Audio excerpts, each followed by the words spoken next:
Voilà, à cet instant précis de ma vie, il n'y a nulle part d'autre où j'ai envie d'être. Aujourd'hui, j'ai 20 ans, au milieu du désert. J'ai pris un rendez-vous, seul, au coucher du soleil. Je suis venu me demander comment est-ce que certains choix, au croisement de ma vie, m'ont entraîné ici, en plein centre de l'Australie.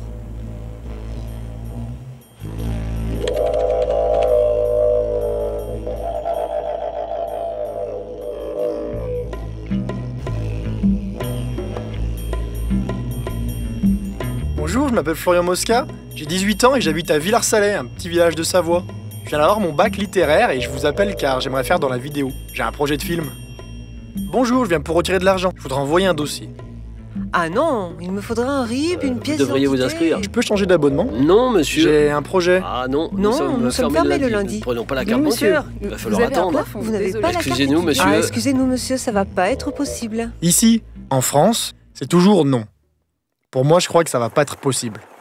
Depuis le temps que je me plains, j'ai décidé de ne pas changer le monde, mais d'aller voir ailleurs.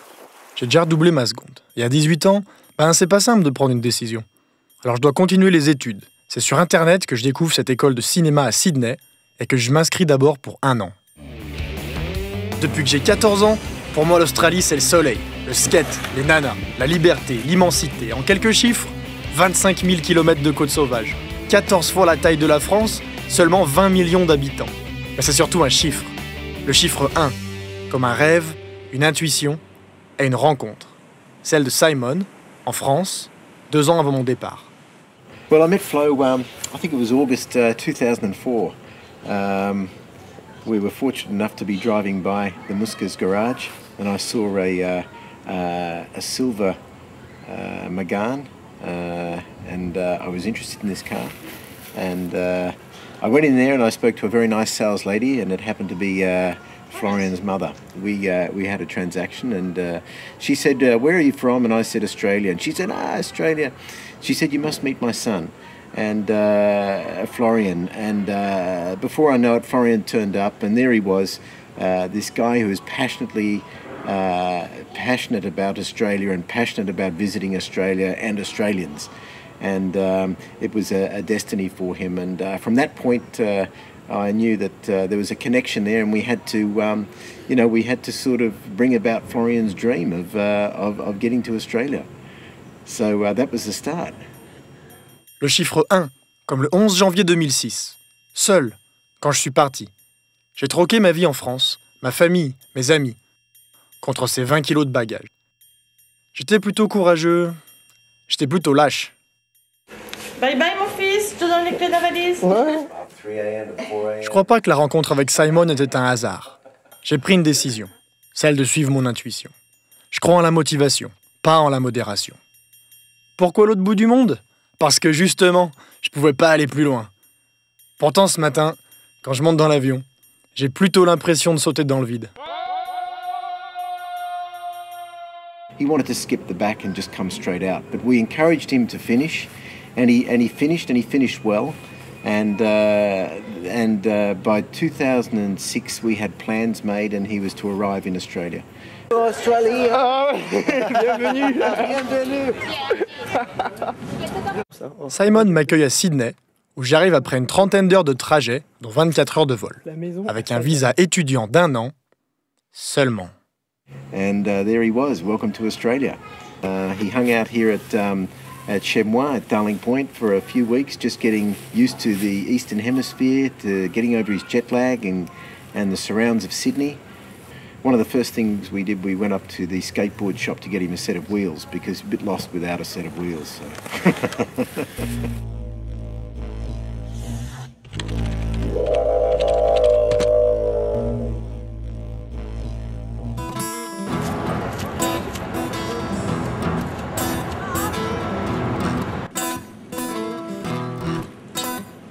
Je pars direct à la découverte de Sydney. C'est la plus grande ville australienne. Plus de 4 millions d'habitants au sud-est de l'Australie. Son opéra, construit en 1973 par l'architecte danois Jorn Utzon, et son Harbour Bridge, construit en 1932 pour traverser la baie du nord au sud.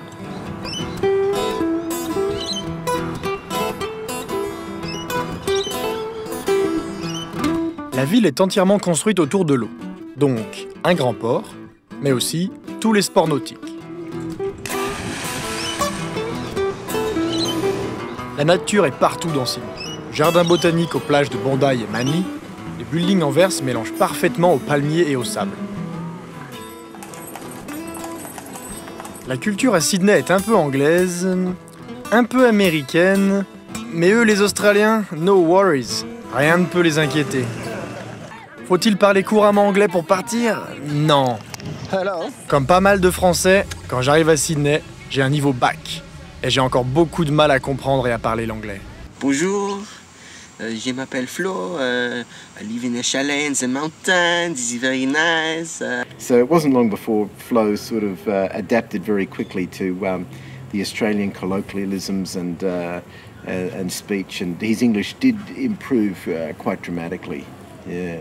Mais quand on bavarde un peu tout le temps, l'anglais, en 3 mois, c'est réglé. I'm just having a beer. Having a beer. Hey, I'm AKE. Ici, le plus simple, c'est d'avoir un pseudo. My name is Mikkel. Okay, where you come from?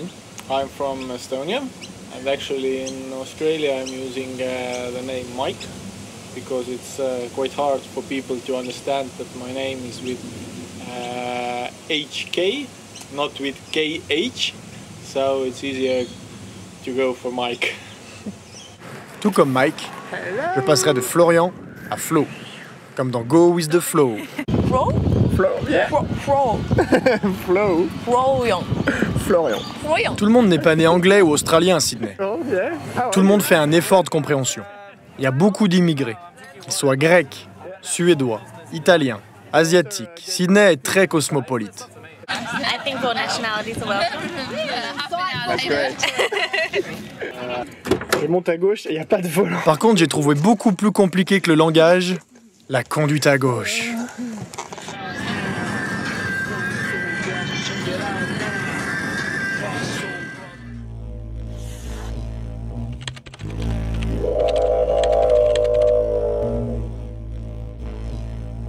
Au début de mon séjour, j'étais pas très pressé de rencontrer des Français. Jusqu'à ce que je trouve ces deux-là. On se rencontre d'abord sur Internet grâce à nos blogs sur l'Australie. Lui, Florian, en master de commerce international à Sydney, Macquarie University. Il vient de Saint-Julien-Molin-Molette, petit village près de Saint-Étienne. Elle, Alexia, étudiante dans le même master et vendeuse d'opale à Sydney. Elle vient d'Antibes, sur la Côte d'Azur. Une grosse voiture, une jolie fille. Qu'est-ce qu'on va en avoir, des belles vacances? Début 2006, on loue une voiture et on part ensemble à la conquête de la côte sud, en commençant par la ville de Melbourne.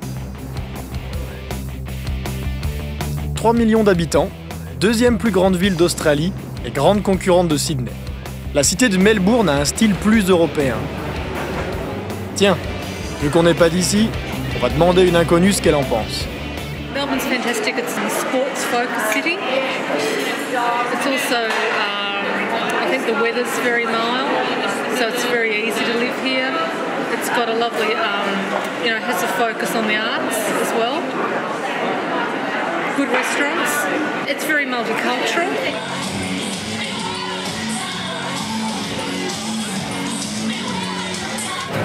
Alors qu'est-ce qu'on boit à Melbourne? De l'eau minérale d'Évian. Non, du café.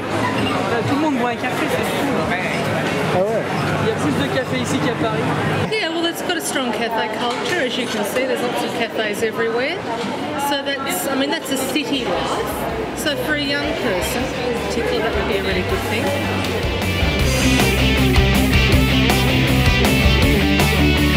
Les voitures slalom entre les trams à Melbourne. On n'a pas trop apprécié la circulation en centre-ville. Aussi, c'est 110 $ d'amende après s'être garé sur un mauvais parking. Et 138 $ pour excéder la limite de vitesse de 7 km/h. On a enfin quitté Melbourne. Il était temps. Et voilà, on roule dans notre nouvelle voiture stylée. On fait sécher le linge sur le tableau de bord.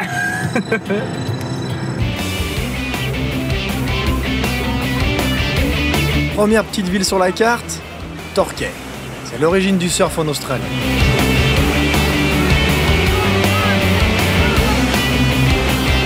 C'est le berceau des marques Rip Curl et Quicksilver. On peut y rencontrer Kelly Slater, légende du surf, dans l'une des nombreuses compétitions.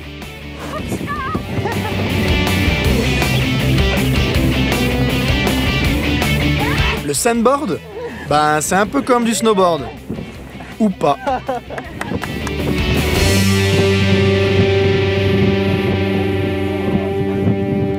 Tiens le volant Dominique. À ce point-là. Par contre, faudrait que tu tiennes l'accélérateur. Attends. Ah, Great Ocean Road, turn off 14 km. Alors on est où là, Flo? C'est parti pour la Great Ocean Road. C'est le nom de la grande route touristique qui longe la côte sud de Melbourne à Adélaïde.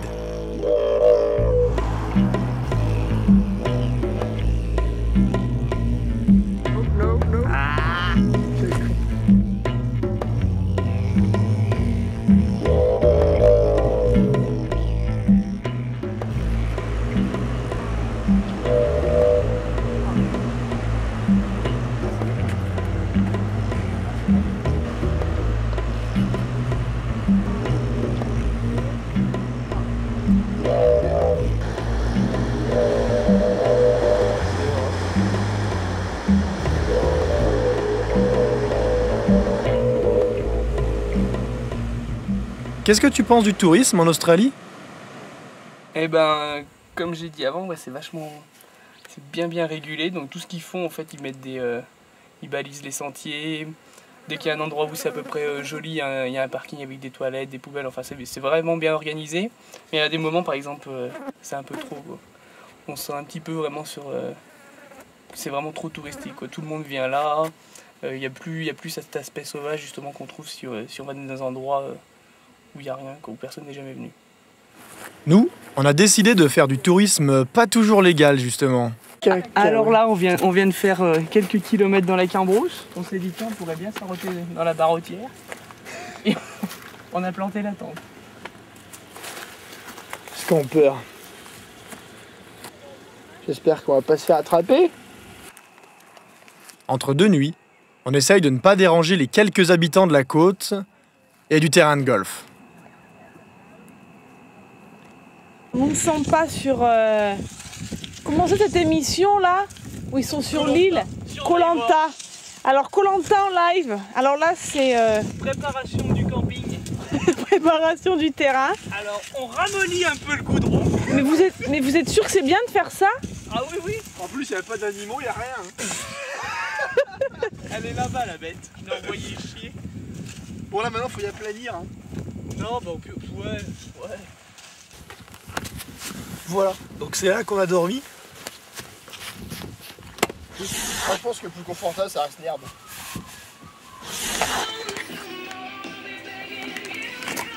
Et ça, c'était mon lit.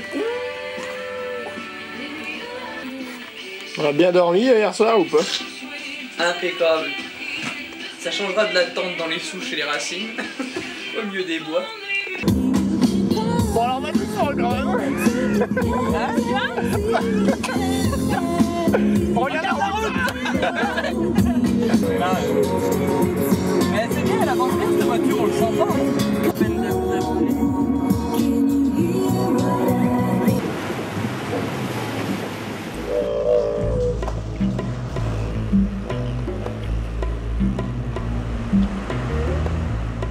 Dernière destination de notre périple sur la côte sud tous les trois, on prend le ferry pour Kangaroo Island.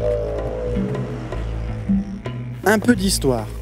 C'est en 1802, ici, à Kangaroo Island, que l'explorateur français Nicolas Baudin rencontre l'explorateur anglais Matthew Flinders. Il en manque peu pour que l'Australie devienne française. Mais c'est pas ce qu'on est venu voir aujourd'hui. Et vous aimez bien l'Australie? Oui, parce qu'il y a des kangourous et des koalas. Et des wombats, et des opossums, et des otaries. Il y a aussi des lions de mer.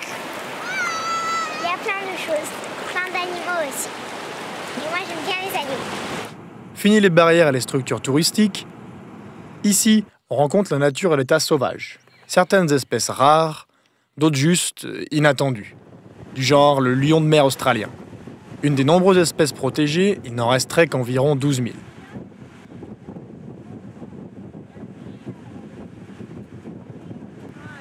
Enfin, plein d'animaux gentils. Des diables de Tasmanie. Non, pas gentils. La puissance de leur mâchoire est équivalente à celle d'un requin ou d'un crocodile. Des dingos. Non plus. C'est parce qu'ils s'attaquaient au pâturage qu'on a dû construire une barrière de 5300 km traversant l'Australie du nord au sud. En fait, l'Australie est l'un des premiers continents à s'être détaché du reste du monde. C'est pourquoi les animaux sont un peu bizarres.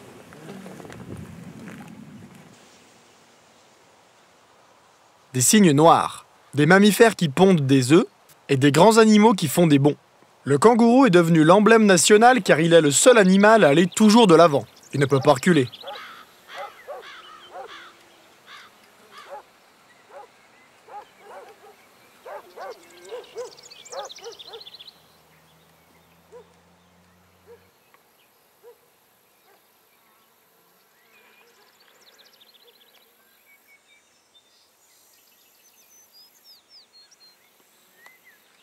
Certains peuvent atteindre une vitesse de 70 km/h avec des bonds d'une distance de 12 mètres.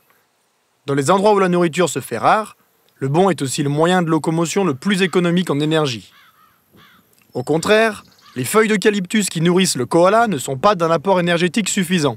C'est pourquoi il dort une vingtaine d'heures par jour et qu'il a souvent l'air perché. Aussi, c'est le seul animal dont le cerveau ne remplirait que 60% de la boîte crânienne. Toi, qu'est-ce que tu penses de la faune des animaux en Australie? Ah bah, jusqu'à présent, on n'en a pas vu. Tout ce qu'on voit en Australie, on ne le voit pas en France. Genre les kangourous, koalas, tous ces marsupiaux là. Et puis, c'est vraiment sauvage, quoi. Je veux dire, quand on les voit en France, quand on voit une biche, c'est vraiment exceptionnel. Alors qu'ici, là, ce matin, on vient de voir des kangourous. Donc c'est vraiment bien.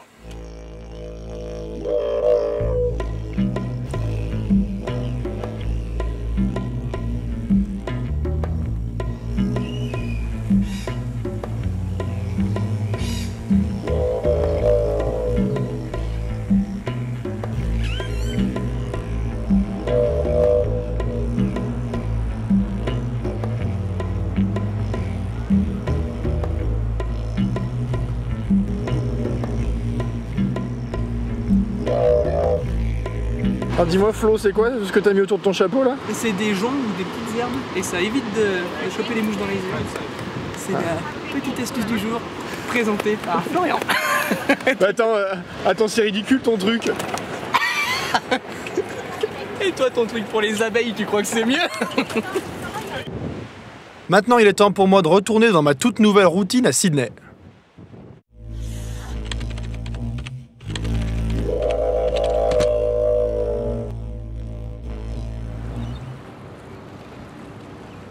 Mon visa étudiant, je l'ai acquis en me faisant accepter dans cette école de cinéma à Sydney. C'est le premier type de visa qui peut permettre un voyage en Australie. À APA International Film School, mon école, ils prenaient une vingtaine de personnes par an dans le monde entier pour leur cursus professionnel. Pas de concours, pas de dossier. Ici, on fait des films. On veut voir des extraits de projets et accueillir des gens motivés. Simple petite formalité, le TOEFL, examen prouvant mon niveau d'anglais. 197 sur 300, un score encore trop faible. Ils m'acceptent quand même. Ah oui, je ne vous l'ai pas déjà dit? Ici, en Australie, tout est possible. My sister died in one of those planes you people blow up. I had nothing to do with that. L'année scolaire commence fin février et je fais enfin ce qui me plaît. Réalisation, caméra, montage, son, matelas pneumatique, bal à blanc. Silence! On tourne. Action.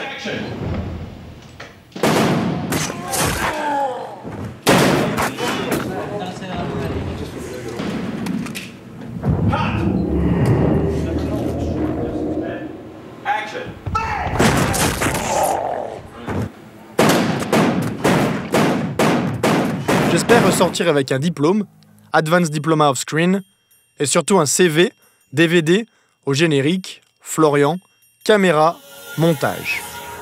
Un visa d'1 an? 3 mois d'école lorsque j'appelle mes parents. Allô, maman, ouais, j'ai re-signé pour 1 an. J'ai décidé que je ne rentrerai pas avant 2008. C'est très peu avant que l'hiver ne tombe sur Sydney. En juin, à l'inverse de l'Europe. Ce matin, je me réveille malade. Je pars à l'école en voiture, casse le moteur. Tant pis, Je vais prendre mon vélo. J'y crois pas, on me l'a volé. J'ai bientôt plus d'argent. Aussi un soir, je rentre, on m'apprend qu'il me reste 3 semaines pour quitter les lieux. Un Français qui m'avait sous-loué une chambre a décidé de transformer mon havre de paix en chambre d'amis. Just one of those days. Sale journée. J'ai des périodes comme ça où tout me tombe dessus. À plus de 16 000 km de chez moi, où les miens ne peuvent pas voir le même ciel étoilé que moi, où on s'envoie le soleil comme une balle de ping-pong à 8 ou 10 heures de décalage, où les saisons sont inversées, où il faudrait 2 jours de trajet en avion pour revoir mes parents, est-ce que je suis allé trop loin? J'ai appris que le seul moyen de surmonter une épreuve, c'était de l'affronter. Ça y est, j'ai réussi à reconnecter Internet. Skype, MSN, Facebook, Skyblog. Dieu sait si j'aurais eu le courage de partir sans Internet. Mon blog, Yagoing to Whoop Whoop, attirera plus de 70 000 visiteurs en une semaine. J'ai vaincu la solitude. Puis on prend les choses dans l'ordre. www.domaine.com.au. C'est ici que je vais trouver un appart. Nella, une Estonienne de ma classe, cherche aussi un toit. Alors on trouve ensemble un petit appart. Comparé à d'autres métropoles du monde, la vie n'est pas excessivement chère à Sydney. 1 euro égale 1,60 $ australien. Mais vivre en colocation, c'est monnaie courante. Flo, show us how do you sleep. Where is the pillow usually and where is the blanket usually when you sleep? Okay. I don't sleep like that. No. You also have no. That's in between your legs as well. Oh yeah, true. That's yeah. I sleep like that. Exactly. This is freaky. And I always have to sleep in diagonal because I don't fit in the length. So I always sleep like that. À 2, environ 400 € par personne et par mois pour un appartement au centre-ville, toutes charges comprises. On troque un peu de confort et quelques mètres carrés en moins contre un jardin 5 étoiles. Ici, je serai aux premières loges pour les feux d'artifice du jour de l'an.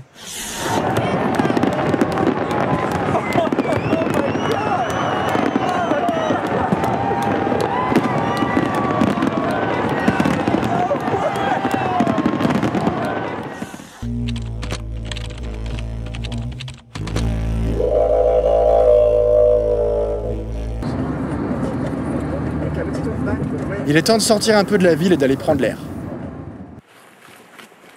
Peut-être que je ne serai jamais quelqu'un de la ville. Et quand tout me tombe dessus, je profite d'un long week-end pour partir me ressourcer dans les Blue Mountains, à 2 heures de route de Sydney, avec mes collègues de classe. This is Eleanor. Yes, it is. Was it cool? Yeah. Vicky. Vicky, l'anglaise. Let's do it too. Nella, ma nouvelle coloc estonienne. Et Christian, il a grandi au Kenya. Les vapeurs émises par les forêts d'eucalyptus sont responsables de ce reflet bleu qu'adoptent les montagnes juste avant le coucher du soleil. Les balades sont nombreuses, mais il faut déjà descendre en bas des falaises. 900 marches d'escalier pour goûter à l'humidité des forêts d'eucalyptus et rencontrer quelques oiseaux locaux.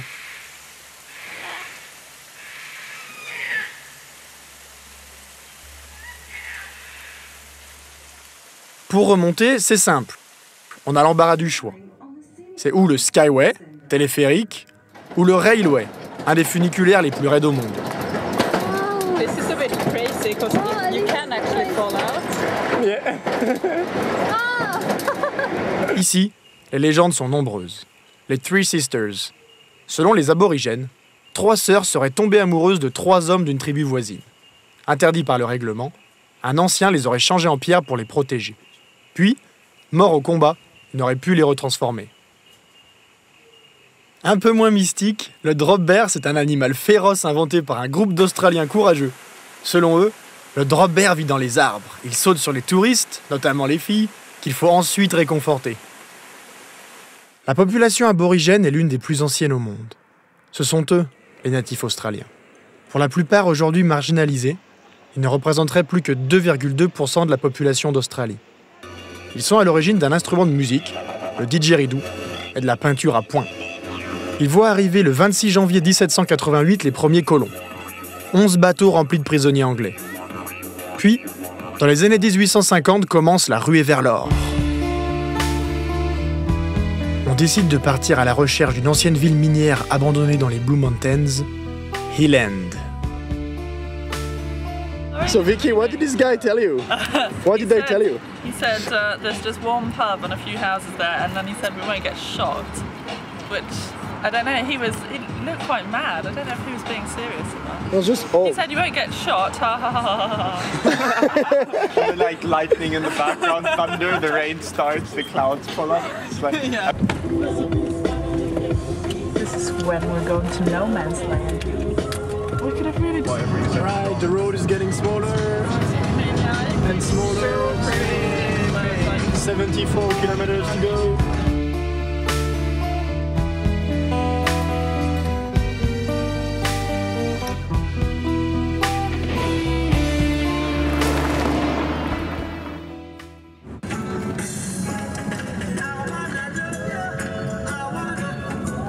Christian, where are we? We are somewhere between Bathurst and Goulburn, although we don't know where Goulburn is on the map. And it's not on the sign anymore. And it's not on the sign anywhere, and it's not a tarmac road, although it's supposed to. Ah. Un des rares habitants du coin était en panne au bord du chemin. On l'a pris en stop. Il pourra peut-être nous raconter quelque chose. Bonjour, we got an extra passenger. What's your name? Daniel. Daniel, easy man. Do you know why in this area they don't know asphalt? They have no asphalt. I would not have a clue. German, Kenyan, Colombian driving. Shit man. Yeah, we say Christian should drive because in his country there's no roads. Une demi-heure plus tard, il n'y a plus qu'un seul chemin, alors on peut plus se tromper.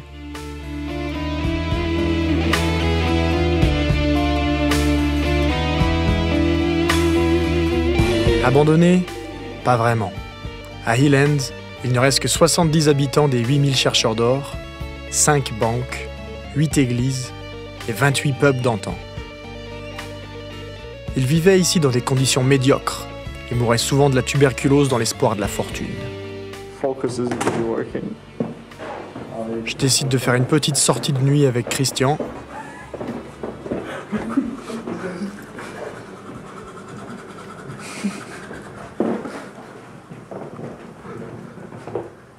Frenchman.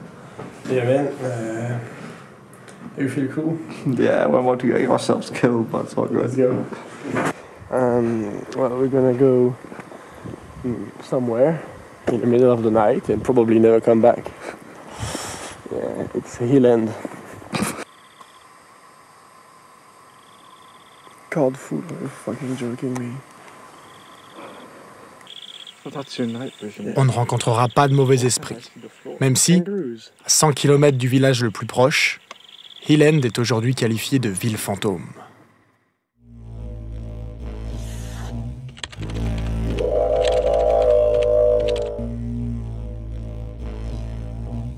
C'est la fin de l'hiver, et j'ai été en contact en France avec Jonathan, mon super pote. Quand j'ai su que Flo partait vivre en Australie, je me suis dit que c'était une bonne occasion d'en profiter. En 2006, j'ai pris 1 mois et demi de vacances et je l'ai rejoint à Sydney. On va pas rester sur Sydney, alors on monte direct dans l'avion. Ah, il faut que tu éteignes ta caméra, on décolle. Tout à fait. C'est décidé. On va partir du nord où il fait chaud même en hiver et on va redescendre la côte est. Donc on s'envole pour Cairns, un peu éloigné de tout, à l'extrémité nord-est. Malgré ses 100 000 habitants à l'année, Cairns reste une ville peuplée principalement de touristes. Là où la forêt tropicale rencontre la grande barrière de corail, certains préféreront la relaxation d'une croisière sur le Grand Bleu. Bronzer, plonger, mais c'est pour plus tard. Nous, on a préféré la balade en forêt. Oh, c'est monstrueux. Oh putain. Oh, mais c'est horrible. Mais qu'est-ce qu'il fait? Il vient nous manger. Ça, c'est tous les cailloux que tu lui as lancés. Les animaux dangereux? Les salties sont des crocodiles australiens qui apprécient autant l'eau douce des rivières que l'eau salée de la mer. Et l'année dernière, la petite anecdote, c'est qu'il y a un campeur qui s'est fait arracher de sa tente par un saltise. Et si les crocodiles n'ont besoin de se nourrir que pour grandir en taille, les requins, eux, apparemment n'aimeraient même pas la chair humaine. C'est pour ça qu'ils se contentent de goûter. Une jambe, un bras, Cette année, un peu plus au sud, à Byron Bay, une jeune femme qui s'est fait attaquer par un requin à travers son kayak. Et alors, la bonne solution contre un requin énervé, c'est le coup de poing dans l'œil. Ça marche à tous les coups. L'Australie contient les 3 espèces de serpents les plus venimeuses au monde. Le taipan, le king brown et le tiger snake. Ici, c'est un inoffensif python olive de 3 mètres et 8 kilos. Il va venir sentir ta tête. Il est là. Le chapeau là. Elles viennent jusqu'aux habitations, les araignées dangereuses d'Australie, comme la redback, la funnel web. Ici, une huntsman, inoffensive chasseuse d'insectes. If you cut a leg off, it doesn't matter. Did you take a leg off? No. It's all handy. Souvent légende, on ne répertorie qu'un accident grave par an dû aux animaux dangereux. En septembre 2006, c'est le grand chasseur de crocodiles Steve Irwin, dit Steve-O, qui meurt planté au cœur par une raie. Je réponds souvent aux gens sceptiques qu'il est moins dangereux de traverser la jungle que certaines de nos grandes villes. Nous commençons notre descente de la côte Est en direction des îles Whitsundays. On rejoint d'abord Early Beach, petit port point de départ des voiliers en direction des îles Whitsundays. C'est un petit village qui vit notamment grâce au tourisme. Du coup, on restera bronzé quelques jours aux lagoons, avant de partir en croisière 3 jours et 2 nuits à bord du Condor. Smile guys! You're in the box. Yeah.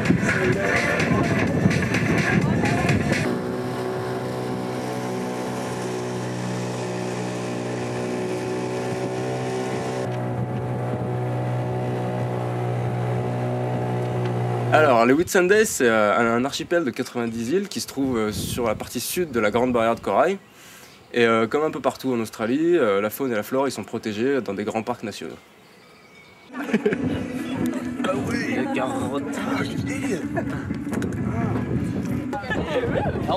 Souquez les ortébuses.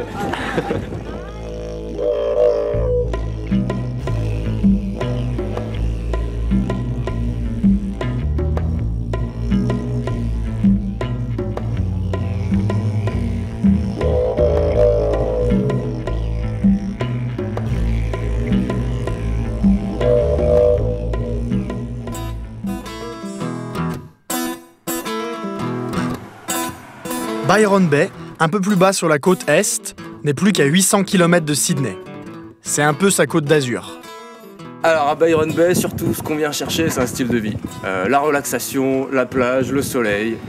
La plage, là où on observe un phénomène intéressant. Les maillots de bain des mecs s'allongent, alors que ceux des nanars rétrécissent.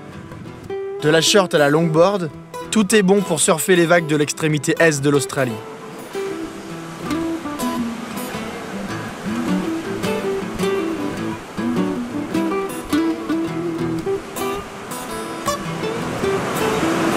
Le village de Byron Bay est un village de fêtes constantes, de quelques nostalgiques des années 70, de jeunes saisonniers. On observe ici le phénomène backpackers. Alors en fait, backpackers, ça vient du mot backpack, qui veut dire sac à dos. Et les backpackers, c'est des jeunes qui viennent à l'aventure en Australie, souvent pour 1 an avec un visa Working Holiday, 1 an de travail et de vacances.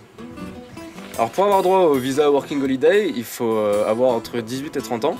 Et après, ça permet de bosser dans des cafés ou des fermes à raison de 6 mois maximum par employeur. De la création en tout genre, Byron Bay, c'est bien sûr le paradis des artistes. Pas étonnant que le village de Nimbin soit situé à seulement 80 km dans l'éther depuis Byron Bay. Malgré de lourdes restrictions sur la consommation de drogue en Australie, gardons les yeux bien ouverts. Nimbin, c'est la capitale du cannabis. On vient de l'Australie tout entière goûter aux produits locaux, particulièrement en mai pour le festival de Mardi Gras. Rien à voir avec le carnaval, les 300 habitants de Nimbin vous proposeront tour à tour weed ou cookies. Alors ensuite, moi je suis retourné en France et Flo est redescendu sur Sydney et il était grand temps qu'il se trouve un job.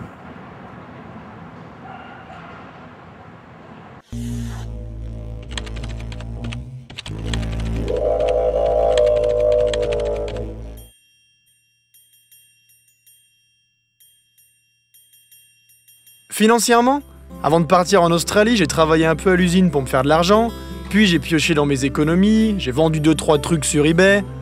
Mais j'abuserais si je vous disais pas que mes parents m'ont payé mes études et pas mal de choses. Je pense qu'il ne faut pas arriver ici en tant qu'étudiant avec moins de 2000 € en poche. Sans compter les 1000 € du billet d'avion aller-retour, en comptant 3 mois pour se familiariser avec l'anglais et pouvoir commencer un petit job. Moi, ce n'est qu'à la fin de la première année scolaire que je me décide à trouver un travail à côté des cours. Il faut que je paye les dégâts de la dernière fois et que je fasse réparer ma voiture. Je déclenche la permission de travail sur mon visa étudiant, 20 heures maximum par semaine. Quand je frappe à la porte de la pizzeria italienne Zapparelli's, Avo se tient ici, une pizza à la main. Bonjour, il paraît que vous cherchez quelqu'un pour livrer les pizzas ? Tu peux commencer quand ? Ben, n'importe quand. Avo me pose la pizza dans les mains avec une adresse et 50 $ pour faire la monnaie. Allez, vite! Presto, presto!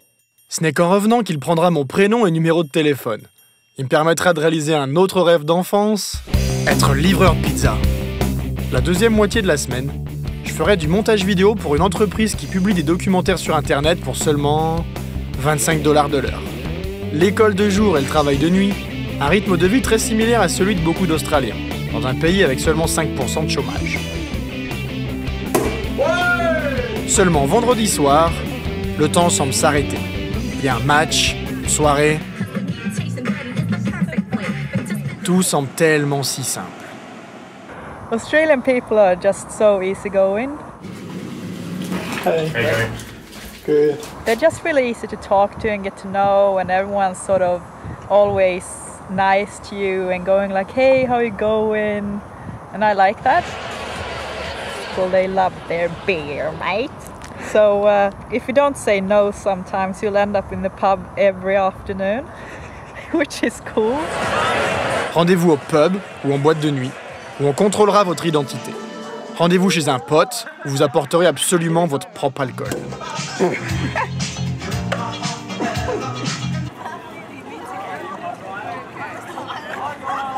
Yeah, we had a little bit of trouble getting in. I was fine because I was on the list, but Ben had to go on the boot of Rachel's car.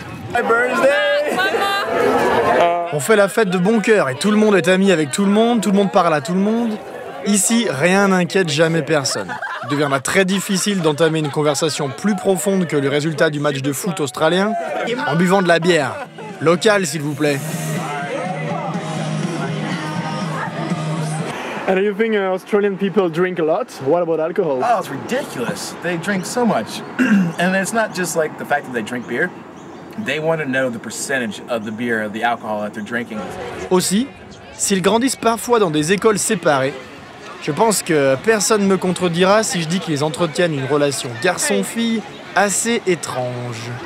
They group together like, yeah, we're the guys and yeah, we're the girls, and they're sort of cat and dog fighting each other. Aussie girls are interesting. Yeah, they're either really, really cool or just completely fucking crazy. Unfortunately, I've had the benefit of the doubt to have the fucking crazy ones. They're alright, they're good. But they can't compare to my African sisters. Look, if it hadn't have been for my wife, and my wife, I've been a bachelor in Australia for 50 years, or 47 years, and if she hadn't have come along, then, mate, I would have flicked the Aussie girls for sure. Yeah, trash, mate. I think the stereotypical Aussie guy is a bit macho. They think they're really cool, but they're really not. Qu'est-ce que tu penses des Australiennes? J'en pense rien. Justement, je fais comme elle, je pense pas.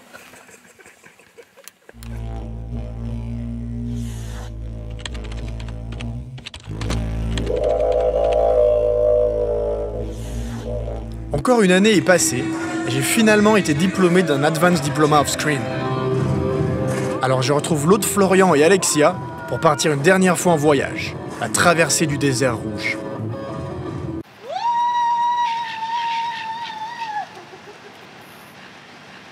C'est de la ville d'Adélaïde que commence notre troisième périple. Adélaïde, avec 1,5 million de personnes, c'est la capitale de l'État du Sud. Capitale au style colonial anglais très marqué, pas de building en verre et de vieux bâtiments.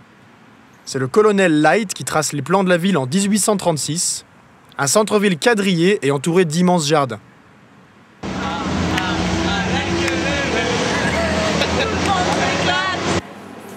D'autant plus que les nostalgiques de la gastronomie française seront servis. Pain, saucisson, fromage. On a même trouvé du Beaufort pour 90 $ le kilo. Histoire de pas faire comme Jonathan quand il est venu l'année dernière. Alors quand je suis parti rejoindre Flo à Sydney, j'ai fait quelques réserves en France, donc saucisson, fromage, bouteille de blanc.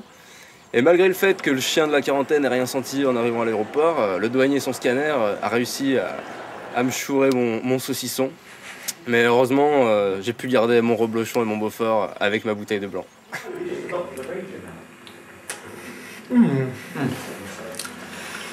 This is a tasty fromage. Prawn cutlets. Oh man, barramundi, la chips. Vous prendrez sûrement quelques kilos ici. Alors il est temps de se poser la question. Mais à part des burgers, qu'est-ce qu'on mange en Australie? And just had some crocodile meat and kangaroo as well. So it was really delicious actually. It's very nice because it was cooked very well, and otherwise I like to think that you have so many kitchens in here, like some from Europe, some from Asia, and in the end it makes a really nice mixture. Well, Australians are really proud of their barbecues. Des barbecues électriques que l'on retrouve un peu partout à disposition des gens.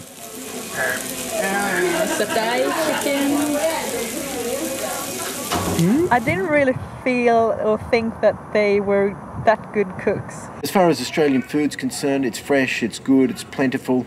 We just need to know how to put it together. Alors ce soir, c'est steak de dromadaire.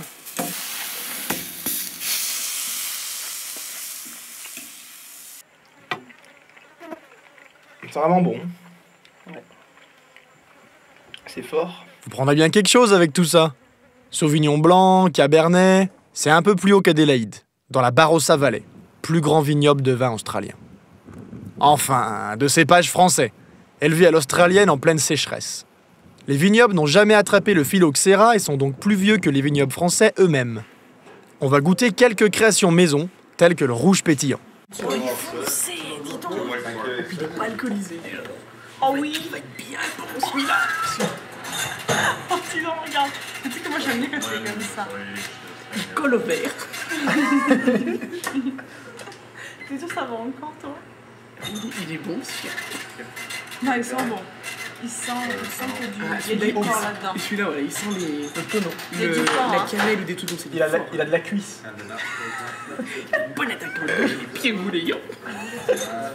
Arrête-toi.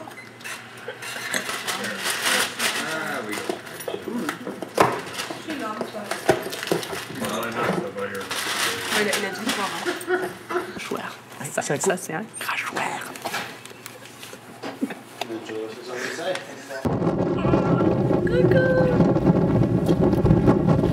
On est dans la Barossa Valley. C'était trop bon. Et qu'est-ce qui nous attend?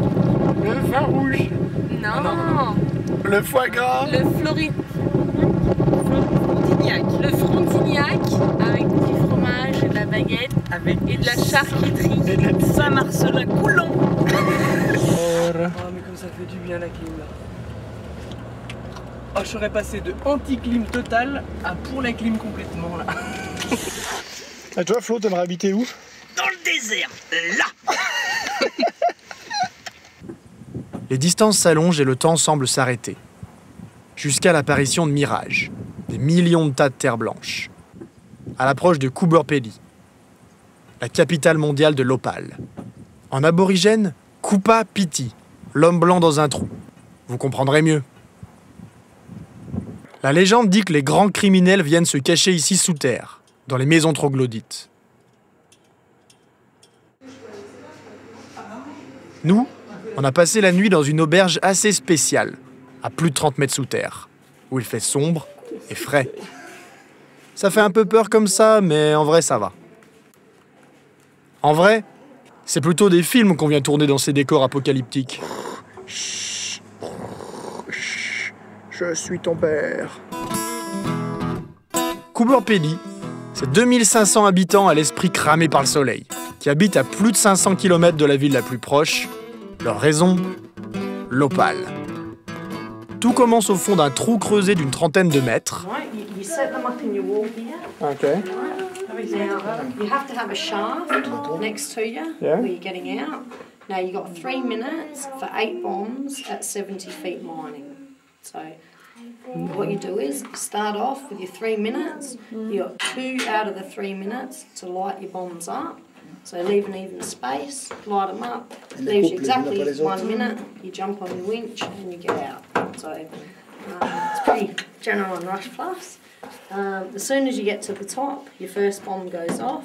So you just stand there, listen from 1 to 8, make sure that they all go off. Turn your manual blower on, which takes all the fumes out the shaft, and then you can come back down about 2 hours later. So if one doesn't go off, that's when you've got to wait for, but you should wait for at least 12 hours before you come back down again. Generally, this is the size of the pieces that you'll be getting. Anything here that glows. This is my hobby. Oh, that's good. That's my hobby. It's not my work. Ensuite, c'est le coupeur d'opale qui prend la relève.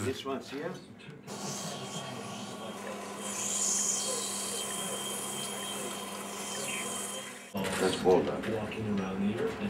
Ah, that's $10-20 people. Voilà.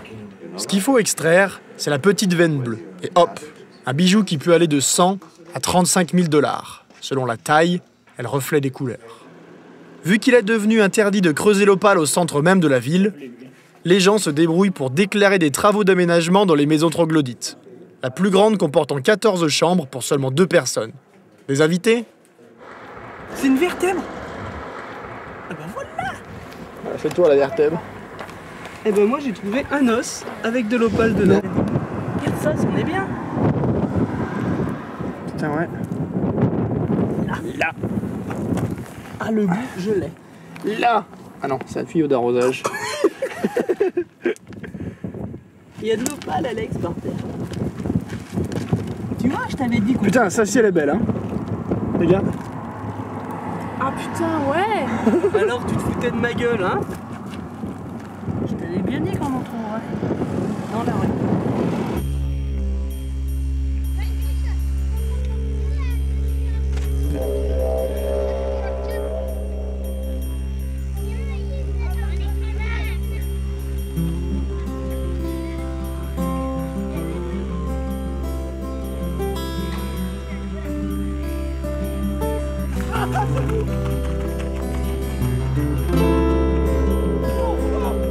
Cette fois aux portes du désert, celui que l'on appelle l'immense outback australien, centre rouge.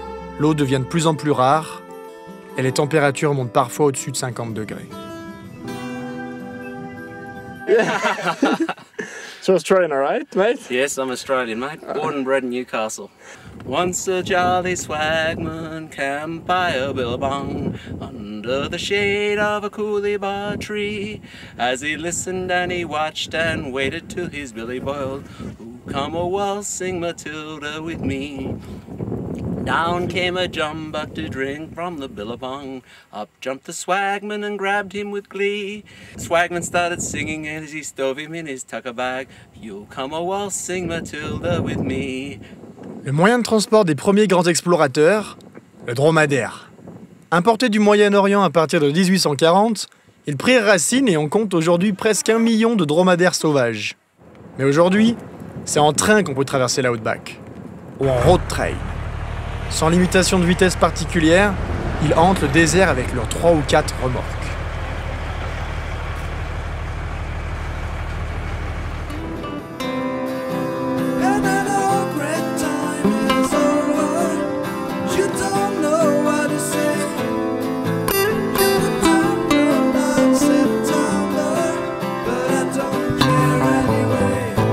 Cette fois, il faut rejoindre Uluru, ou Ayers Rock. C'est le rocher rouge, centre du désert. Je me lance seul. Voilà 2 ans que je suis en Australie. Est-ce que j'ai réussi? Appris? Je me suis épanoui. Les paysages traversés m'ont fait retrouver ma curiosité. Et à travers les rencontres, j'ai découvert qui j'étais. Je peux pas m'arrêter là. J'ai plein d'autres rêves. Ça tombe bien. Ce soir, j'ai 20 ans. J'ai un rendez-vous important au coucher du soleil.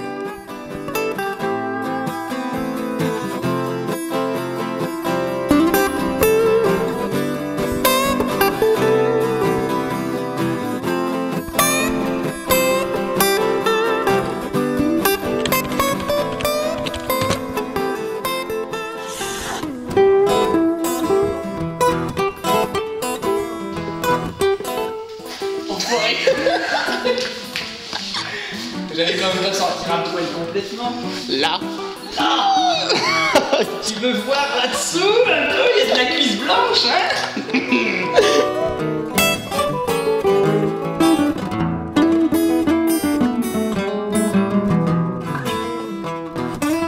J'ai envie de faire pipi. Je vais où faire pipi maintenant? Derrière. Derrière le caillou qui est juste.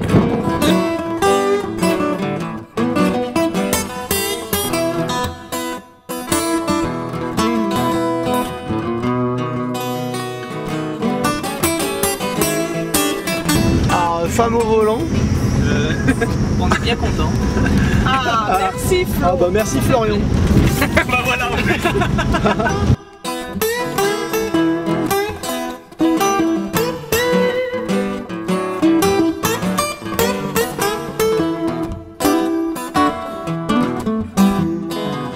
Ah, je m'appelle Brice, je viens de Nice.